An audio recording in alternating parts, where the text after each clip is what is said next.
Hola, ¿cómo están? En el programa de hoy abordaremos los diferentes sistemas de medición que fue desarrollando el hombre a través del tiempo.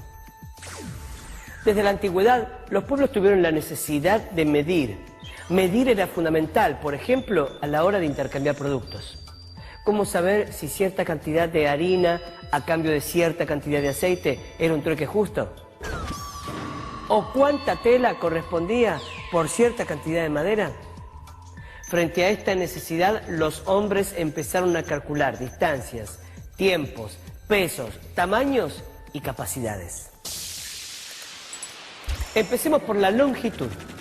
Si bien en nuestros días el más utilizado es el sistema métrico, en un principio las unidades de longitud estuvieron ligadas a partes del cuerpo humano, como el brazo, la mano, el pie, el codo o el paso. Los egipcios, por ejemplo, usaban el codo, que era equivalente a la longitud que va desde el codo al extremo del dedo mayor. Los romanos usaban el pie, medida que correspondía a la distancia que había del talón al dedo pulgar.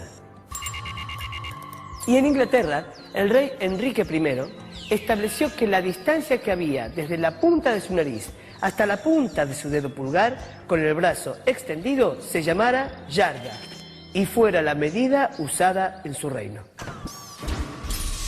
Todavía hoy se siguen usando algunas de estas unidades de medición, como las yardas y los pies, sobre todo en países de habla inglesa.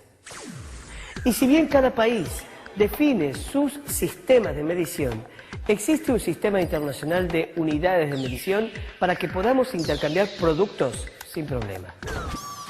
Otro tipo de unidades de longitud surgieron en la antigüedad a partir de comparaciones con objetos que estaban al alcance de la mano, como ramas, piedras y varas.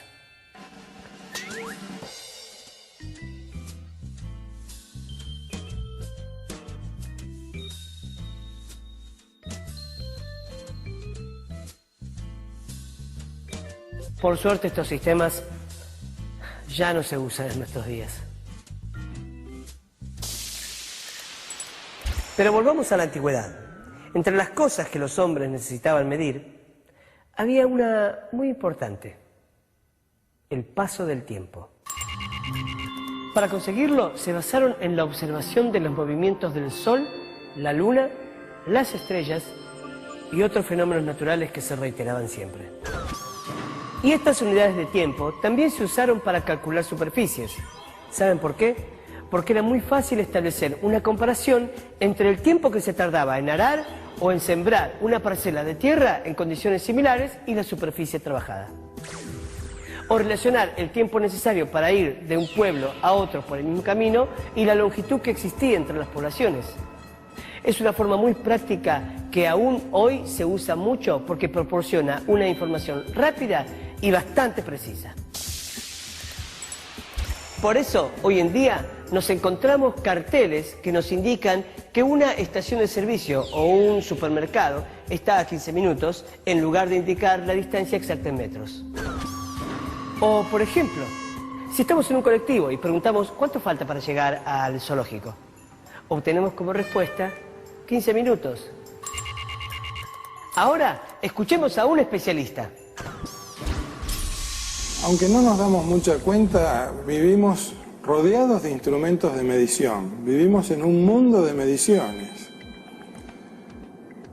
Tenemos relojes, tenemos termómetros en nuestra casa. Cuando dormimos, los instrumentos de medición siguen actuando, el medidor de energía eléctrica, el medidor de gas.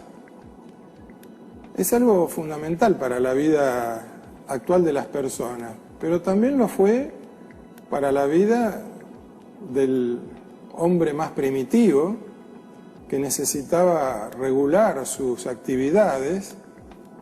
Y entonces, por ejemplo, tomó el sol, el movimiento de la Tierra alrededor del sol, él veía que el sol aparecía y desaparecía, lo tomó como un reloj. Y luego necesitó medir longitudes, pesar cosas, medir volúmenes. Entonces, hay toda una historia de cómo se fue construyendo este mundo que hoy conocemos, y hay toda una evolución de las unidades que el hombre necesitó utilizar para cuantificar de alguna manera lo que medía. Otras medidas que era necesario tomar muchos siglos atrás era la de los alimentos, líquidos o sólidos. Para poder intercambiarlos se usaron vasijas de diversos tamaños y formas y balanzas especiales según el tamaño y las características del objeto a pesar.